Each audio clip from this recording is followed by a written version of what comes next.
Welcome to four sides TV. Up friend న్యూస్కు స్వాగతం. నేను గోలివాడ ప్రసన్న కుమార్.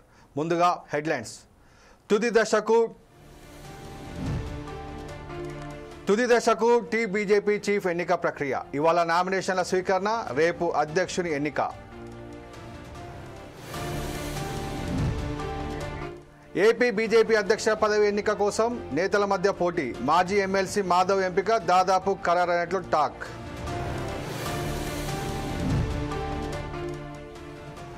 ఇవాళ విజయవాడలో quantum valley workshop, PowerPoint presentation ఇవ్వనున్న దిగ్గజ కంపెనీలు. బంగాళాఖాతంలో అల్పపీడనం, తెలుగు రాష్ట్రాలకు భారీ వర్ష సూచన.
తెలంగాణ రాష్ట్ర బీజేపీ అధ్యక్ష ఎన్నిక ప్రక్రియ తుది దశకు చేరింది. ఆదివారం బీజేపీ రాష్ట్ర అధ్యక్ష పదవితో పాటు జాతీయ కౌన్సిల్ పోస్టుల ఎన్నికకు ఆ పార్టీ రాష్ట్ర ఎన్నికల అధికారి మాజీ ఎమ్మెల్యే ఎండల లక్ష్మీనారాయణ నోటిఫికేషన్ రిలీజ్ చేశారు. అయితే అధ్యక్ష పదవికి తీవ్ర పోటీ నెలకొంది. ఎంపీలు ఈటల రాజేందర్, ధర్మపురి అరవిందర్ మధ్య ప్రధాన పోటీ ఉంటుందని రాజకీయ వర్గాల్లో ప్రచారం జరిగినప్పటికీ అనూహ్యంగా ఇప్పుడు మాజీ ఎమ్మెల్సీ రామచంద్రరావు పేరు తెరపైకి వచ్చింది. ఆయనతో పాటు ఎంపీ డీకే అరుణ కూడా రేసులో ఉన్నట్లు సమాచారం. ఇవాళ బీజేపీ స్టేట్ ఆఫీసులో అధ్యక్ష, నేషనల్ కౌన్సిల్ సభ్యుల పదవులకు నామినేషన్ల ప్రక్రియ ఉంటుంది. ఆశావాహుల నుంచి మధ్యాహ్నం 2 గంటల నుంచి సాయంత్రం 4 గంటల వరకు నామినేషన్లు తీసుకుంటారు. సాయంత్రం 4 నుంచి 5 గంటల వరకు నామినేషన్ల ఉపసంహరణకు అవకాశం ఉంది. అలాగే బీజేపీ జాతీయ కౌన్సిల్ సభ్యుల ఎన్నికకు నామినేషన్లను తీసుకోనున్నారు. ఒక్కో పార్లమెంట్ స్థానానికి ఒక్కొక్కరు చొప్పున మొత్తం తెలంగాణ నుంచి 17 మందిని ఎంపిక చేయనున్నారు. దీనికి సంబంధించి ఆయా సెగ్మెంట్ల నుంచి ఇవాళ నామినేషన్లు స్వీకరించనున్నారు. జాతీయ అధ్యక్షుని ఈ నేషనల్ కౌన్సిల్ సభ్యులే ఎన్నుకోనున్నారు.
తెలంగాణ రాష్ట్ర బీజేపీ అధ్యక్ష ఎన్నిక ప్రక్రియ తుది దశకు చేరింది. ఆదివారం బీజేపీ రాష్ట్ర అధ్యక్ష పదవితో పాటు జాతీయ కౌన్సిల్ పోస్టుల ఎన్నికకు ఆ పార్టీ రాష్ట్ర ఎన్నికల అధికారి మాజీ ఎమ్మెల్యే ఎండెల లక్ష్మీనారాయణ నోటిఫికేషన్ రిలీజ్ చేశారు. అయితే అధ్యక్ష పదవికి తీవ్ర పోటీ నెలకొని ఉంది. ఎంపీలు ఈటల రాజేందర్, ధర్మపురి అరవింద్ మధ్య ప్రధాన పోటీ ఉంటుందని రాజకీయ వర్గాల్లో ప్రచారం జరిగినప్పటికీ అనూహ్యంగా ఇప్పుడు మాజీ ఎమ్మెల్సీ రామచంద్రరావు పేరు తెరపైకి వచ్చింది. ఆయనతో పాటు ఎంపీ డీకే అరుణ కూడా రేసులో ఉన్నట్లు సమాచారం. ఇదే సమాచారంపై మా ప్రతినిధి లెనిన్ ఫోన్ ద్వారా అందిస్తారు. లెనిన్, చెప్పండి, ఇప్పుడు ఏదైతే బీజేపీ రాష్ట్ర అధ్యక్ష పదవి కోసం నామినేషన్లు వేయనున్నారో ఒకటే నామినేషన్ పడనుందా, లేకపోతే అందరూ అధ్యక్ష రేసులో ఉన్న నామినేషన్ వేసి ఎన్నికలకు వెళ్లే అవకాశం ఉందా? ప్రసన్న, బీజేపీ రాష్ట్ర కొత్త సారథి ఎన్నిక ప్రక్రియ తుది దశకైతే చేరింది. మరికొద్ది గంటల్లో కొత్త చీఫ్ ఎవరనే ఉత్కంఠకైతే తెరపడనుంది. ఆదివారం బీజేపీ రాష్ట్ర అధ్యక్ష పదవితో పాటు జాతీయ కౌన్సిల్ పోస్టుల ఎన్నికకు కూడా ఆ పార్టీ రాష్ట్ర ఎన్నికల అధికారి మాజీ ఎమ్మెల్యే ఎండెల లక్ష్మీనారాయణ నోటిఫికేషన్ రిలీజ్ చేశారు. అయితే అధ్యక్ష రేసులో ప్రధానంగా మాజీ ఎమ్మెల్సీ రామచంద్రరావు, ఎంపీ ఈటల రాజేందర్ పేర్లు వినిపిస్తున్నాయి. సోమవారం బీజేపీ స్టేట్ ఆఫీస్ లో అధ్యక్ష, నేషనల్ కౌన్సిల్ సభ్యుల పదవులకు నామినేషన్ ప్రక్రియ అయితే ఉంటుంది. అవకాశాల నుంచి మధ్యాహ్నం 2 గంటల నుంచి సాయంత్రం 4 గంటల వరకు నామినేషన్ తీసుకుంటారు. సాయంత్రం 4 గంటల నుంచి 5 గంటల వరకు నామినేషన్లు ఉపసంహరించుకోవడానికి అవకాశం అయితే ఉంది. కేంద్ర ఎన్నికల రిటర్నింగ్ అధికారి కేంద్ర మంత్రి సమీక్షంలో ఈ ప్రక్రియ అయితే నిర్వహించనున్నాడు. అధ్యక్ష పదవికి ఒకటే నామినేషన్ వస్తే ఎన్నిక ఏకగ్రీవం అవుతుంది. ఒకవేళ 2 అంతకన్నా ఎక్కువ నామినేషన్లు వస్తే ఎన్నికలు ఉంటాయా ఉండవా అనే వివరాలు అయితే నోటిఫికేషన్ లో వెల్లడించలేదు. దీంతో దాదాపు అధ్యక్ష పదవిలో ఏకగ్రీవం అనేది స్పష్టం అయిపోయింది. అయితే పార్టీలో పాత కొత్త నేతల మధ్య అయితే ప్రధానంగా పోటీ ఉంది. బీజేపీ అధ్యక్ష పదవికి చాలా మంది పోటీ పడుతున్నారు. పార్టీలో ముఖ్య నేతలు 2 గ్రూపులుగా అయితే విడిపోయి మొదటి నుంచి పార్టీలో ఉన్న వాళ్ళు ఈ మధ్య కాలంలో పార్టీలో చేరిన వాళ్లకు డివైడ్ అయ్యారు.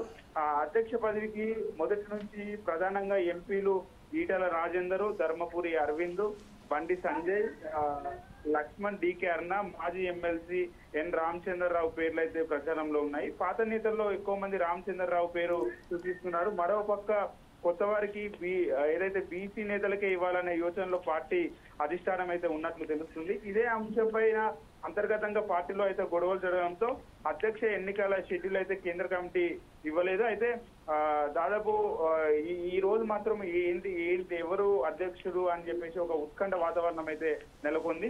అయితే బీజేపీ జాతీయ కౌన్సిల్ సభ్యుల ఎన్నికకు నామినేషన్లు అయితే తీసుకోనున్నారు. ఒక పార్లమెంటు స్థానానికి ఒక్కొక్కరు చొప్పున మొత్తం తెలంగాణ నుంచి 17 మందిని ఎంపిక చేయనున్నారు. దీనికి సంబంధించి ఆయా సెగ్మెంట్ల నుంచి సోమవారం నామినేషన్లు అయితే స్వీకరించారు. జాతీయ అధ్యక్షుడి నుండి నేషనల్ కౌన్సిల్ సభ్యులే ఎన్నుకోనున్నారు. Prasanna, thank you Lenin.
Andhra Pradesh BJP అధ్యక్ష పదవి ఎన్నికకు నోటిఫికేషన్ విడుదలైంది. ఆ పార్టీ సంస్థాగత ఎన్నికల అధికారి, రాజ్యసభ సభ్యుడు పివి సత్యనారాయణ అధ్యక్ష ఎన్నికల షెడ్యూల్ను ఆదివారం విడుదల చేశారు.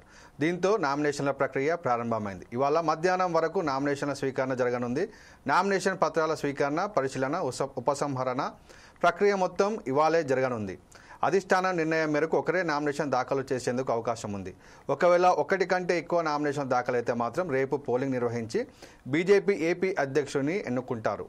ప్రస్తుతం ఏపీ బీజేపీ అధ్యక్షురాలిగా రాజమండ్రి ఎంపీ దగ్గుపాటి పురంధరేశ్వరి వ్యవహరిస్తున్నారు. ఆమె అధ్యక్ష పదవీ కాలం పూర్తి కానుంది. ఎంపీగా ఎన్నికైన నేపథ్యంలో పార్టీ సారథిని మార్చే అవకాశాలు ఉన్నాయని తెలుస్తుంది. ఈ క్రమంలో అధ్యక్ష రేసులో పలువురు కీలక నేతల పేర్లు వినిపిస్తున్నాయి. ఏపీ బీజేపీ అధ్యక్ష పదవి కోసం పలువురు నేతలు పోటీ పడుతున్నారు. అయితే మాజీ ఎమ్మెల్సీ పివిఎన్ మాధవ్ ఎంపిక దాదాపు ఖాయంగా కనిపిస్తోంది. ఆయన పేరును అధిష్టానం ఇప్పటికే ఫైనల్ చేసినట్లు సమాచారం. ఇవాళ మాధవ్ నామినేషన్ దాఖలు చేయనున్నారు. ఎమ్మెల్యే సుజనా చౌదరి, రాజ్యసభ మాజీ సభ్యులు జీవీఎల్ నరసింహారావు, మాజీ MLC Madhav, Vishnuvardhan Reddy, MP CM Ramesh పేర్లు అధ్యక్ష పదవి రేసులో వినిపించాయి. అయితే అధిష్టానం మాత్రం మాధవ్ వైపు మొగ్గు చూపినట్లు తెలుస్తోంది. ఇదే అంశంపై మా ప్రతినిధి లెనిన్ ఫోన్ ఇన్ ద్వారా అందిస్తారు. లెనిన్, చెప్పండి, ఏపీ బీజేపీ అధ్యక్ష రేసులో ఎవరెవరు ఉన్నారు? ఎవరికి బీజేపీ అధ్యక్ష పదవి వచ్చే అవకాశం ఉంది? ప్రసన్న, ఆంధ్రప్రదేశ్ రాష్ట్ర బీజేపీ అధ్యక్ష పదవి ఎన్నిక ప్రక్రియ జరగనుంది. రాష్ట్ర పార్టీ కార్యాలయం అధ్యక్ష పదవి ఎన్నికకు సంబంధించిన నోటిఫికేషన్ అయితే జారీ చేయగా ఓటరు అర్హత కలిగిన వారు 119 మంది ఉన్నట్లు తెలిపారు. ఈ ఎన్నికలకు సంబంధించిన పరిశీలకులుగా కర్ణాటక ఎంపీ పీసీ మోహన్ వ్యవహరిస్తున్నారని చెప్పేసి బీజేపీ అయితే తెలిపింది. ఇవాళ నామినేషన్ పత్రాల స్వీకరణ పరిశీలన ఉపసంహరణ ప్రక్రియ అయితే పూర్తి చేస్తారు. అయితే భారతీయ జనతా పార్టీ అధిష్టాన నిర్ణయం మేరకు ఒకరే నామినేషన్ దాఖలు చేసేందుకు అవకాశం ఉంది అంటున్నారు. అయితే మంగళవారం అధ్యక్ష పదవి ఎన్నిక ఫలితాన్ని అధికారికంగా ప్రకటించనున్నారు. అధ్యక్షుడికి ఎన్నికతో పాటు పార్టీ జాతీయ కౌన్సిల్ సభ్యుల కోసం కూడా ఈ ప్రక్రియ అయితే నిర్వహించనున్నారు. ఈ ఎన్నికలకు సంబంధించిన ఓటర్ల జాబితాను విజయవాడలో ఉన్న రాష్ట్ర బీజేపీ కార్యాలయంలో అందుబాటులో అయితే ఉంచారు. మరోవైపు ఆంధ్రప్రదేశ్ బీజేపీ అధ్యక్ష పదవి రేసులో ప్రముఖంగా 3 పేర్లు అయితే వినిపిస్తున్నాయి. మాజీ ఎమ్మెల్యే మాధవ్ పేరు ప్రముఖంగా తెరపైకి అయితే వచ్చింది. అలాగే మాజీ ముఖ్యమంత్రి నల్లారి కిరణ్ కుమార్ రెడ్డి, మాజీ ఎంపీ ఏదైతే నరసింహారావుల పేర్లు అయితే ఉన్నట్లు తెలుస్తుంది. అది మరి అధిష్టానం ఎవరి వైపు మొగ్గు చూపుతుంది అనే ఆసక్తికరంగా అయితే మారింది. గతంలో కన్నా లక్ష్మీనారాయణ, సోమ్ వీర్రాజులు ఏపీ బీజేపీ అధ్యక్షులుగా అయితే పనిచేశారు. 2024 ఎన్నికల ముందు దగ్గుపాటి పురంధేశ్వరి పార్టీ పగ్గాలు అయితే చేపట్టారు. ఏపీలో కూటమి ఏర్పాటులో కీలకంగా వివరించారు. అయితే 2024 ఎన్నికల్లో టీడీపీ జనసేన పార్టీలతో కలిసి ఘన విజయం సాధించారు. పురంధేశ్వరి రాజమహేంద్రవరం నుంచి ఎంపీగా అయితే విజయం సాధించారు. అయితే ఆమెను అధ్యక్ష పదవిలో కొనసాగిస్తారనే టాక్ కూడా వినిపిస్తున్నది. కానీ అధిష్టానం మార్పు ఖాయమని చెప్పేసి కూడా సంకేతాలు అయితే ఇచ్చింది. Prasanna, thank you Lenin.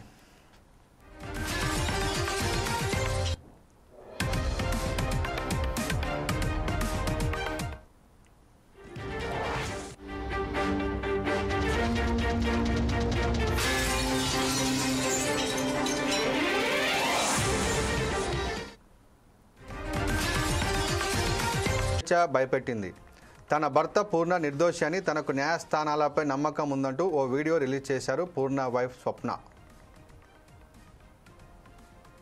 భార్య స్వప్న నాకు స్వేచ్ఛ పూర్ణ ద్వారానే పరిచయం అయింది. రిలేషన్ ఉందని నాకు అసలు తెలియదు. ఈ రిలేషన్ గురించి కూడా నాకు తెలిసింది స్వేచ్ఛ ద్వారానే.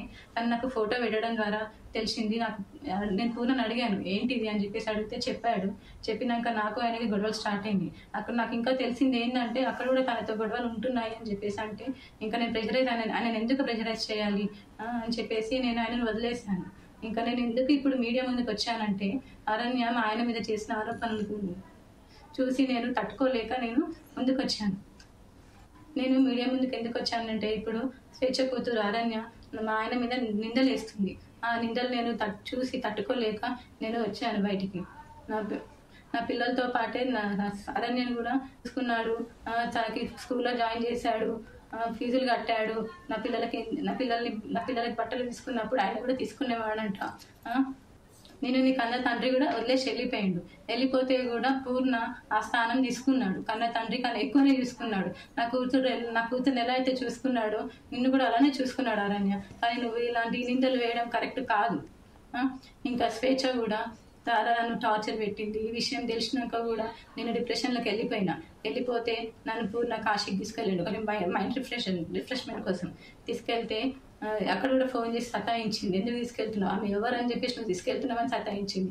ఆయన ఫోన్ లిఫ్ట్ చేయకపోతే నా ఫోన్కి చేసి సతాయించింది. అసలు ఎక్కడికి తీసుకెళ్ళినా, ఫంక్షన్కి వెళ్ళినా, ఇక్కడున్నా కూడా నువ్వెందుకు ఆమెతో ఉంటున్నావు, నా దగ్గరకు వచ్చేసాయి అని చెప్పేసి చాలా బ్లాక్మెయిల్ చేసింది. ఎప్పుడు చూడండి స్లీపింగ్ పిల్స్ మింగడము. నాకు ఆడపిల్ల ఉంది, స్వేచ్ఛ కూతురు అరణ్యాన్ని కూడా పూర్ణ నా కూతురు లాగానే చూసుకున్నాడు. నాకు తెలియకుండా పిల్లలని ఆమె దగ్గరికి తీసుకొని వెళ్ళి ఆడిపిస్తుంటే వచ్చేవాడు. తర్వాత నాకు నా పిల్లలు చెప్పారనమాట, అమ్మ ఒక అక్క దగ్గరికి వెళ్ళి ఆడుకుంటున్నాను, ఒక ఆంటీ ఉన్నది, ఒక ఆంటీ నన్ను అమ్మ అని పిలవమని చెప్పింది అని చెప్పేసి నా కూతురు చెప్పింది. నా కూతురు చెప్తే నాకు తెలిసింది. ఇంకా అప్పుడు నాకు తెలియదు ఆమె తన వెనకాల ఎవరుండి చెప్పిస్తున్నారో కూడా నాకు తెలీదు. కానీ ఇవన్నీ చేయొద్దు అరణ్య, నువ్వు. మా ఆయన మీద నాకు నమ్మకం ఉంది. ఆయన అంత చెడ్డ మనిషి కానే కాదు. ఇంత చేరదీసిండు నిన్ను నారణ్య, నిన్ను మీ మమ్మీని ఇంత చేరదీసినా కూడా నా బతుకుని మీ మమ్మీ ఏం చేసిందమ్మా, తీసుకుపోయి మమ్మల్ని రోడ్డు పాలు చేసేసింది. ఇప్పుడు నా జీవితము ఏంటి, నా పిల్లల భవిష్యత్తు ఏంటి అరణ్య? నాకు కోర్టు మీద నమ్మకం ఉంది. మా ఆయన నిర్దోషి, నేను ఆయన ఎలాగైనా కాపాడుకుంటాను. అందరికీ నమస్కారం. నేను పూర్ణచంద్ర భార్య స్వప్న. నాకు స్వేచ్ఛ పూర్ణ ద్వారానే పరిచయం అయింది.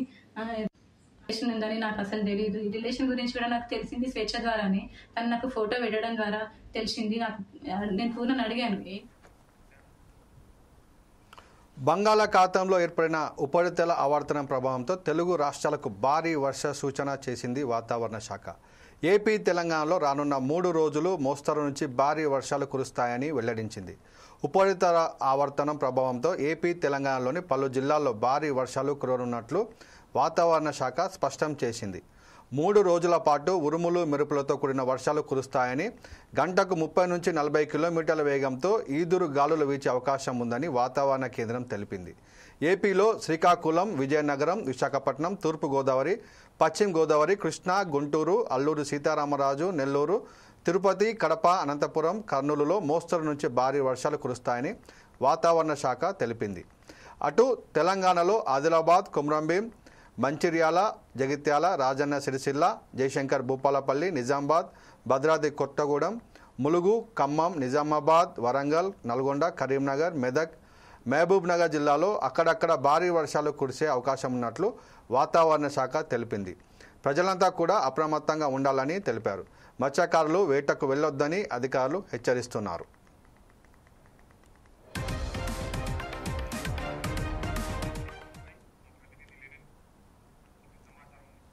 ఇదే అంశంపై మా ప్రతినిధి లెనిన్ పూర్తి సమాచారం అందిస్తారు. లెనిన్, చెప్పండి. ప్రసన్న, నైరుతి ఋతుపవనాలు దేశమంతా విస్తరిస్తున్నాయి. దీంతో చాలా ప్రాంతాల్లో వర్షాలు విస్తారంగా అయితే కురుస్తున్నాయి. తెలుగు రాష్ట్రాల్లో కూడా వర్షాలు కురుస్తున్నాయి. ఈ క్రమంలో వాతావరణ శాఖ కీలక ప్రకటన అయితే చేసింది. బంగాళాఖాతము, అరేబియా సముద్రాల్లో ఏర్పడిన అల్పపీడనం వ్యవస్థల ప్రభావంతో ఆంధ్రప్రదేశ్, తెలంగాణలో రాగల 3 రోజుల పాటు వర్షాలు కురుస్తాయని చెప్పేసి వాతావరణ శాఖ అయితే వెల్లడించింది. నైరుతి ఋతుపవనాలు దేశమంతా విస్తరించాయి. దీంతో చాలా ప్రాంతాల్లో వర్షాలు అయితే విస్తారంగా కురుస్తున్నాయి. తెలుగు రాష్ట్రాల్లో కూడా వర్షాలు అయితే కురుస్తున్నాయి. ఈ క్రమంలో ఏదైతే వాతావరణం సంబంధించినటువంటి సమాచారం అయితే వాతావరణ శాఖ అయితే రిలీజ్ చేసింది. ఈ మేరకు తెలంగాణ, ఏపీ రాష్ట్రాల్లో ఎల్లో అలర్ట్ అయితే జారీ చేసింది. గంటకు 30 నుండి 40 కిలోమీటర్ల వేగంతో ఎదురుగాలులతో మోస్తరు నుండి భారీ వర్షాలు కురుస్తాయని చెప్పేసి పేర్కొంది. అక్కడక్కడ ఉరుములు మెరుపులతో కూడిన పిడుగులతో కూడిన వర్షాలు అయితే కురుస్తాయని చెప్పేసి తెలిపింది. అరేబియా సముద్రంలో బంగాళాఖాతంలోని ఉపరితల ఆవర్తనంలో సోమవారం ఏపీలో కూడా వర్షాలు కురుస్తాయని అమరావతి వాతావరణ కేంద్రం అయితే తెలిపింది.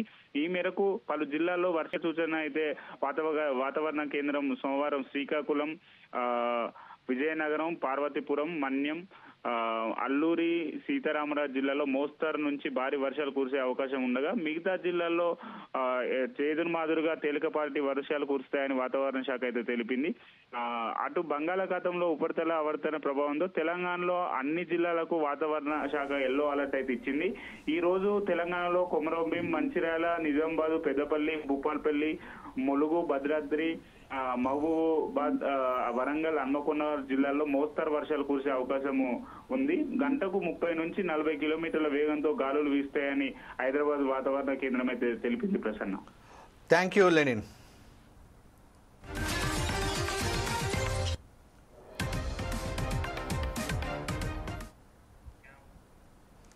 ఇది బులెటిన్ విశేషాలు. చూస్తూనే ఉండండి 4 Sides టీవీ.